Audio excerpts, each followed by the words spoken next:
Hello friends, welcome to Legal Basic channel. This is Advocate Amit Sabharwal. First of all, wishing you all a very happy Republic Day. आज का topic है domestic violence. Domestic violence देखने का मतलब उसका होता है घरेलू हिंसक। तो मैं आज आपको उसका पूरा कंप्लीट लॉ प्रोसेस बताऊंगा सेक्शंस के साथ। तो मैं टाइम वेस्ट नहीं करता हूं, चलता हूं नेक्स्ट स्लाइड पे। सबसे पहले हम लोग समझते हैं कि डोमेस्टिक वायलेंस कौन कौन फाइल कर सकता है जो पीड़ित होती है महिला। क्योंकि अगर मैं कॉमन आदमी से पूछता हूं ना कि डोमेस्टिक वायलेंस कौन फाइल कर सकता है, तो सबसे पहले दिमाग में आता है सिर्फ घर की बहू ही डाल सकती है। ऐसा कंसेप्शन रॉन्ग है। डोमेस्टिक वायलेंस सब महिलाओं पे एप्लीकेबल होता है। अगेन मैं वर्ड्स को रिपीट कर रहा हूं, सब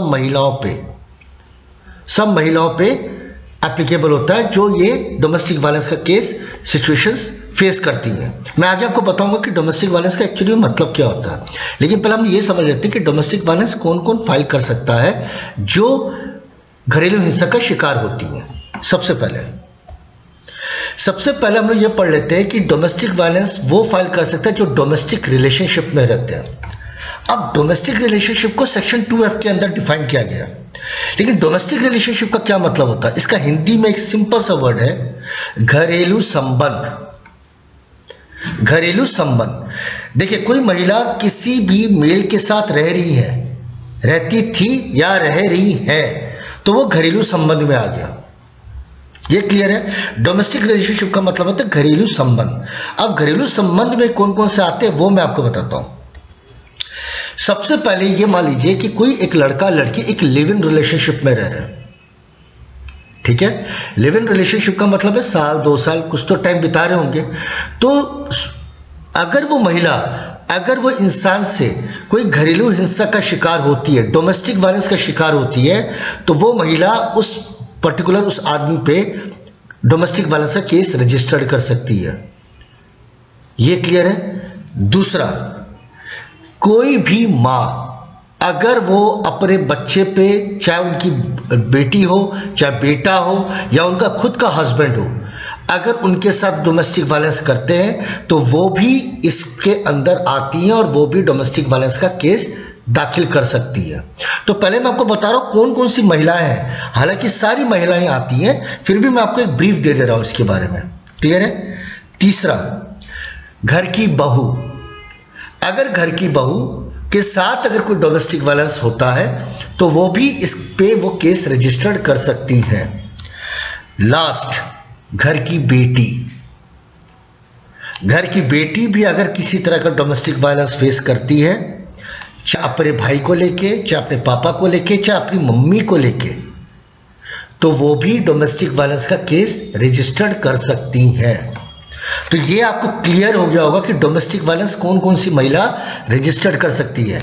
कहने का मतलब है सारी महिलाएं आती है इसमें, लेकिन जो डोमेस्टिक रिलेशनशिप में यानी कि घरेलू संबंध के अंदर आती है वही महिला केस रजिस्टर्ड कर सकती है।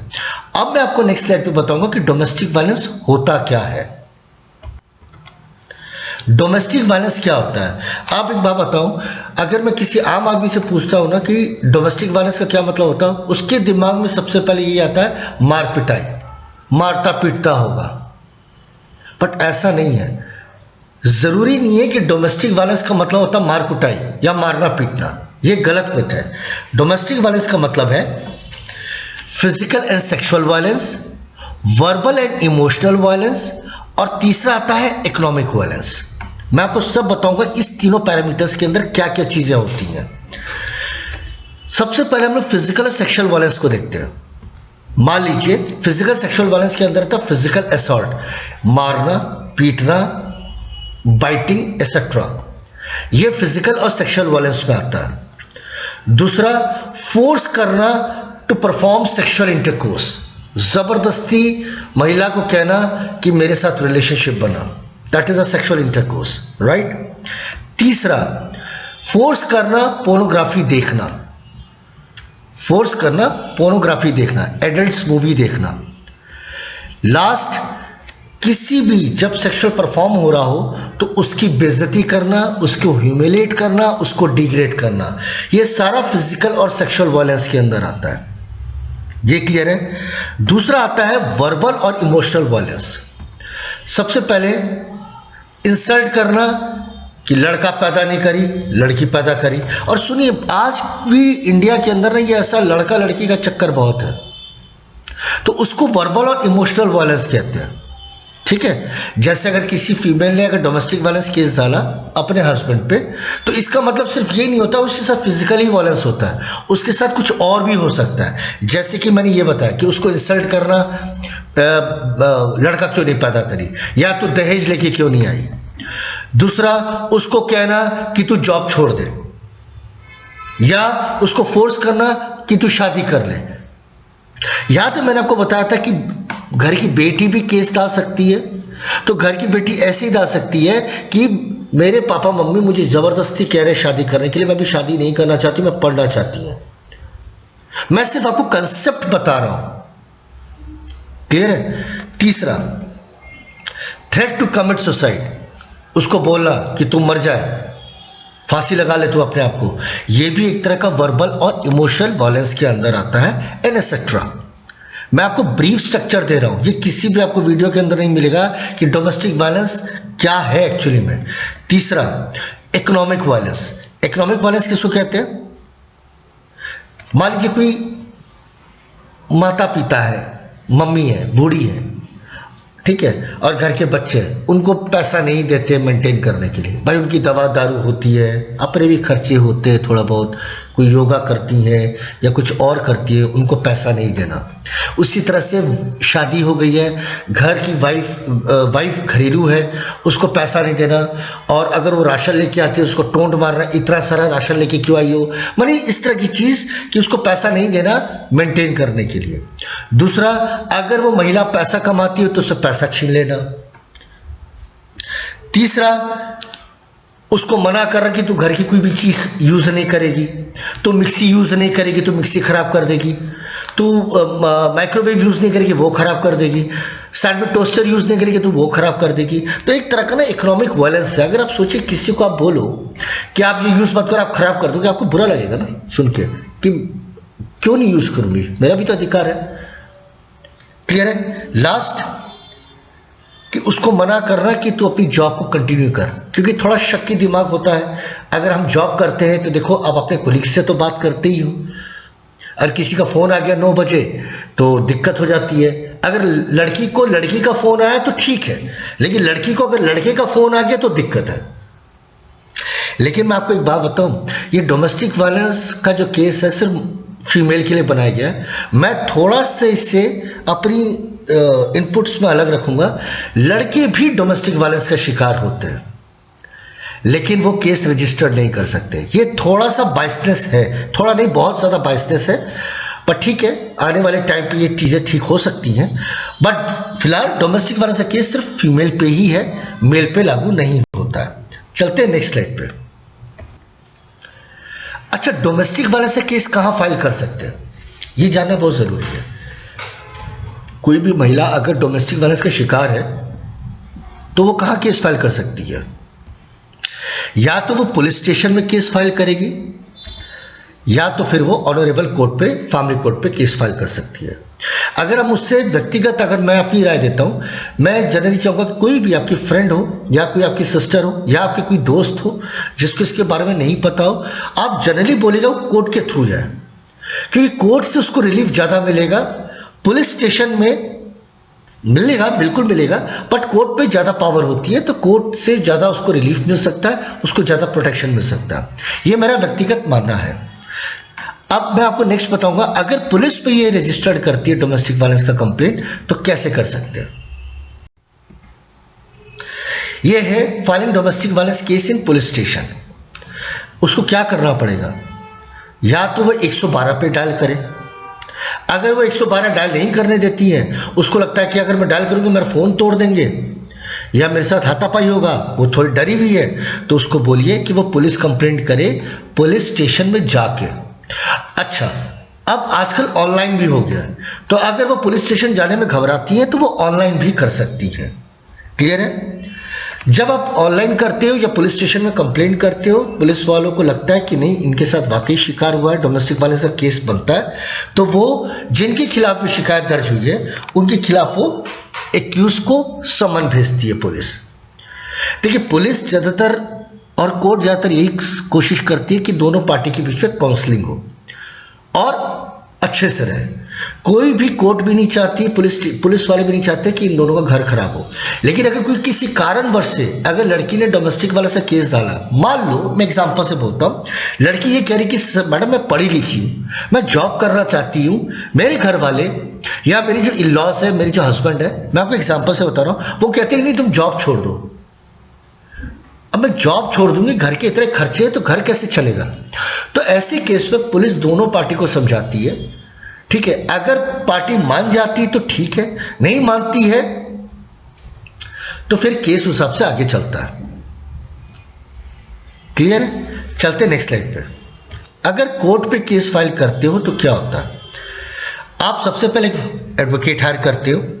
एडवोकेट को जब आप पूरी चीज बताते हो तो एडवोकेट जो होता है under section 12(1) of the domestic violence act के अंदर लिस्ट ऑफ रेस्पोंडेंट, किसने अगर डोमेस्टिक वायलेंस किया है उसका नाम डाल के लिस्ट ऑफ डॉक्यूमेंट्स के साथ कोर्ट पे केस रजिस्टर्ड होता है, ठीक है।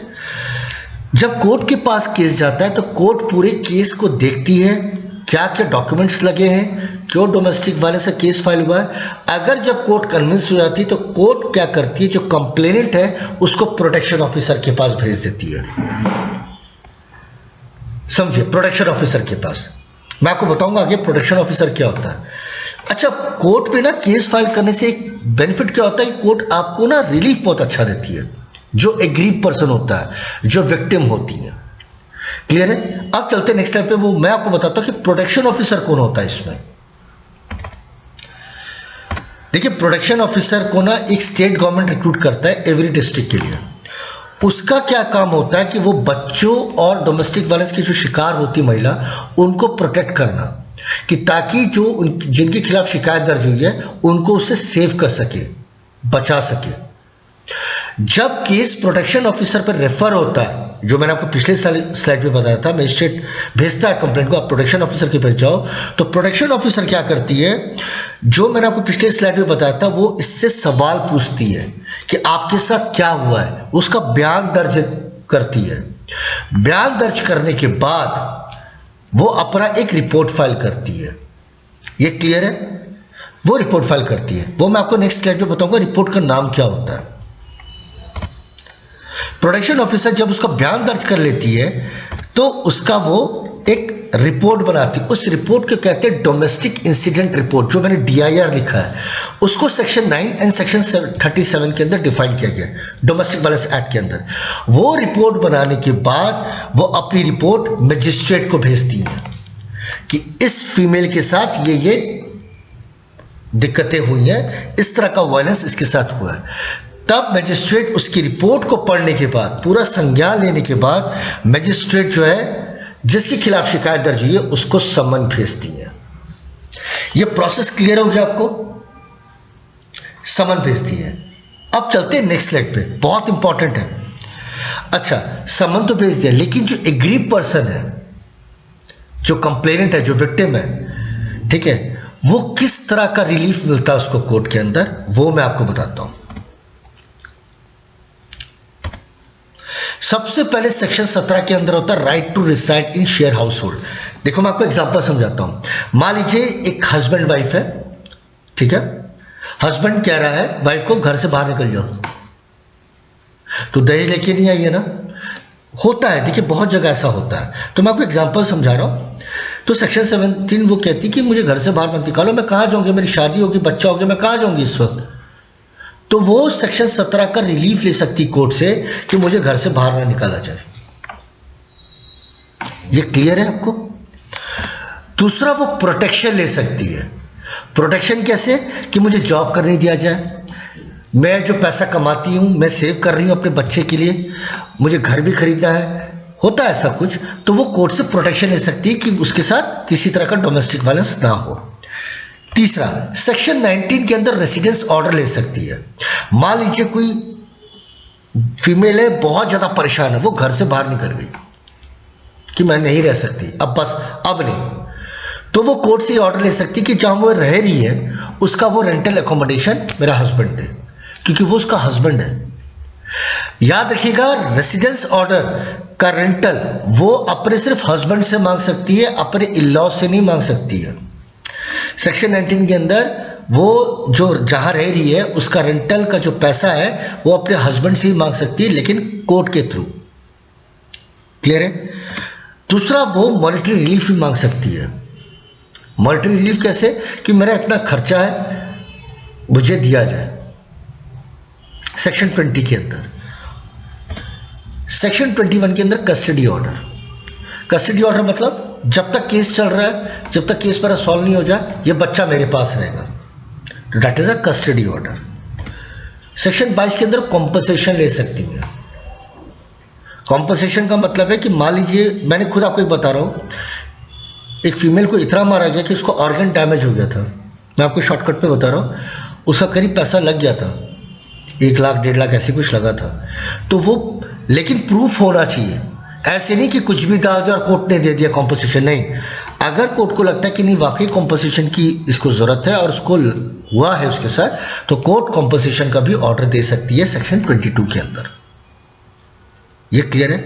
लेकिन ये आपको राइट्स तभी मिलेंगे जब आप डोमेस्टिक वायलेंस के जब पिटीशन फाइल करते हैं, तो साथ में आपको सेक्शन 23(2) की एप्लीकेशन लगानी पड़ेगी, तभी आपको इनमें से कोई राइट्स मिलेंगे, अदरवाइज आपको राइट्स नहीं मिलेंगे।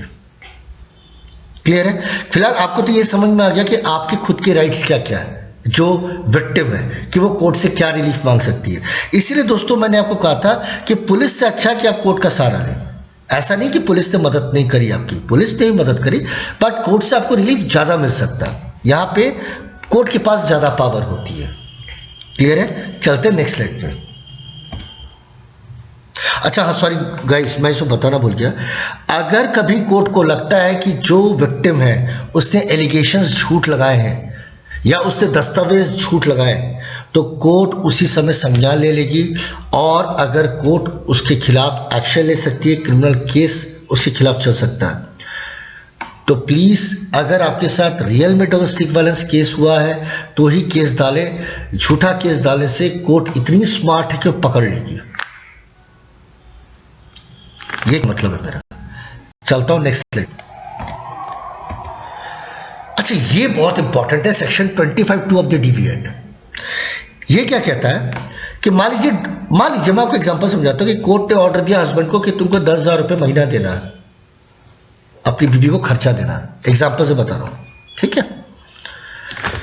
तो जैसे जब बीवी ने केस डाला, मान लीजिए 1 जनवरी 2022 को वाइफ ने केस डाला और 1 जनवरी 2023 को 10,000 का ऑर्डर हुआ, तो जब से उसने केस डाला है तब से पहले उसको एरियर क्लियर करना पड़ेगा।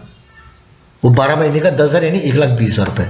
अगर वो क्लियर नहीं करता है तो उसके खिलाफ एग्जीक्यूशन केस डलता है, जिसका मैंने वीडियो बनाया हुआ है, वो मैं आपको लिंक में भेज दूंगा डिस्क्रिप्शन में, वो वीडियो जरूर देखिएगा। अच्छा, सेक्शन 25(2) क्या कहता है कि मान लीजिए 10,000 का ऑर्डर हुआ, क्योंकि वो काम करता था, उसकी 40,000 रुपये तनख्वाह थी और उसकी जॉब चली गई। अब जॉब चली गई तो वो 10,000 रुपये कैसे देगा? तो वो एक एप्लीकेशन लगा सकता है, योर ऑनर मेरी पहले जॉब कर रहा था, मेरी जॉब चली गई, मुझे कुछ दिन का समय दिया जाए, मैं अभी 10,000 रुपये नहीं दे पाऊंगा, मैं 5,000 रुपये दे सकता हूं, kindly consider my application.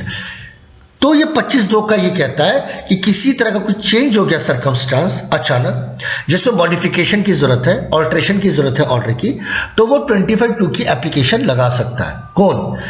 Complainant भी या फिर रेस्पोंडेंट भी। ये क्लियर आपको? ठीक है, तो ये है सारा डोमेस्टिक वायलेंस का पूरा क्लियर चैप्टर। क्लियर है? अगर फिर भी, अब मैं नेक्स्ट स्लाइड पे बताता हूं, अगर फिर भी आप खुश नहीं होते कोर्ट के ऑर्डर से तो आप क्या कर सकते हो। चलता हूं नेक्स्ट स्लाइड पे।